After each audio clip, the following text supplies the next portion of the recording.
Note as rain clouds moved into the area. As a result, a thick fog is expected to form in the Inaba region later tonight.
Are you feeling better now? Yes, thanks to all of you. I'd like to thank you once again for what happened. Don't mention it. But hey, your uniform. Huh? Yes. After contemplating the matter, I went with what I've been wearing thus far. There's no need for you to... Hey, it's the Detective Prince. That's no prince. I heard he's a she. Huh? You serious? If he's a she, then... oh, crap! I'm kinda disappointed. But then again, there's something neat about it. Yeah, if you look at it a certain way, doesn't she seem pretty cool?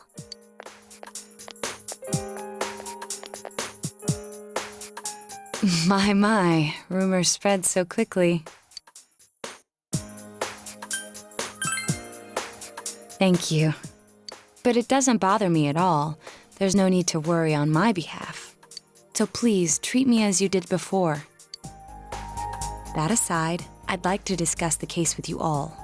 We're dealing with a kidnap and murder case perpetrated by someone lurking in this very town. And it isn't over yet.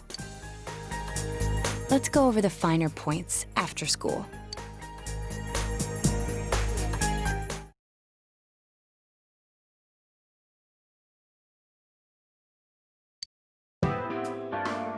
First, I heard the doorbell ring. But when I opened the front door, I saw no one there.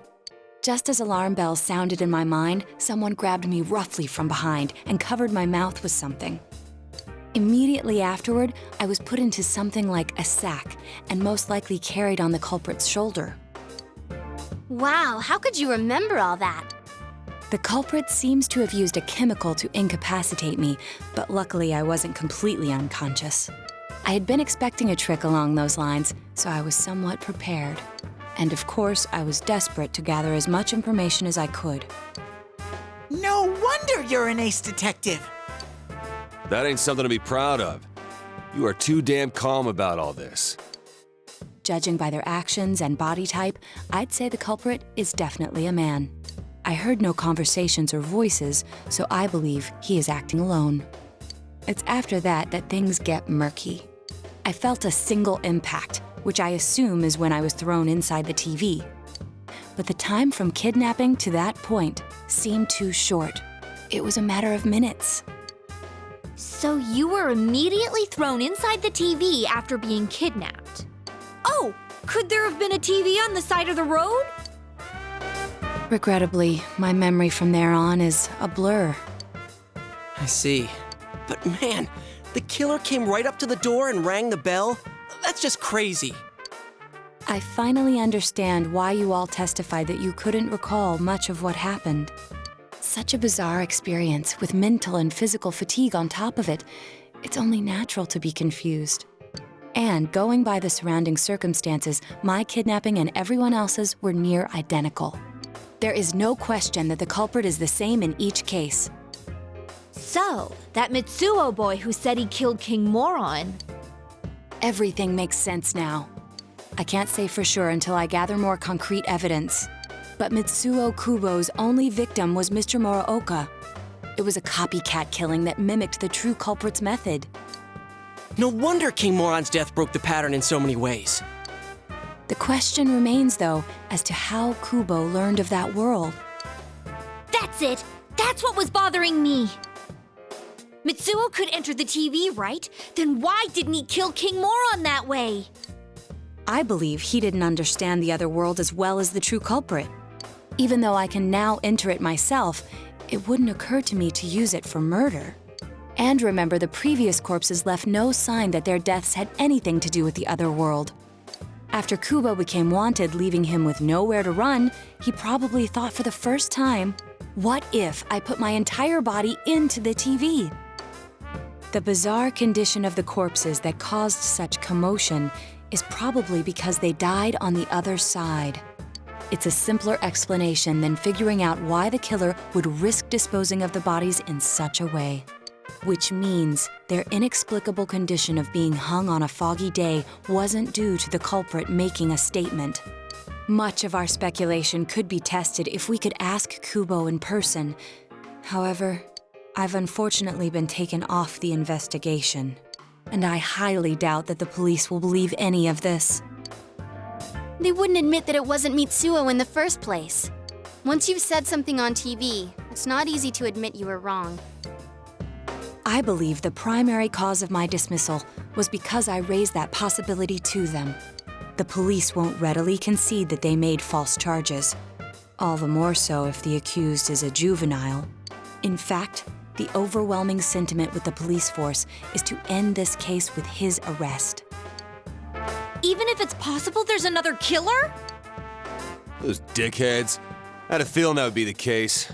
Not that I trusted him in the first place. But, Naoto, if you were that calm when it happened to you, couldn't you have, I'm not saying you should have caught him, but isn't it kind of sad for an ace detective to go down that easily? To tell you the truth, I was really scared. I'm sorry. It can't be helped. None of us could resist the culprit either. Don't forget, Naoto-kun is younger than us, and she's a girl. Oh yeah, that's true. I keep forgetting when I see her talking like this. You know, Naoto, What is it? you got balls. For a girl.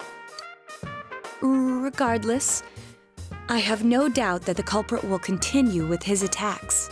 We can only watch and wait for him to make the next move.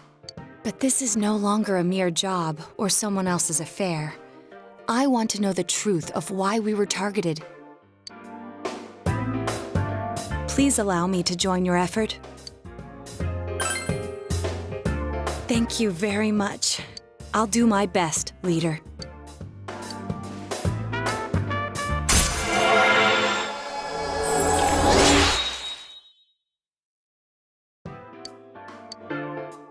Since I'm the king of the geniuses, I knew it would work out this way. Ta-da! Now Chan's glasses. Thank you. They told me about you, Teddy. I can sympathize with your drive to find yourself. If I may help in any way, let me know. Wow, what a nice girl.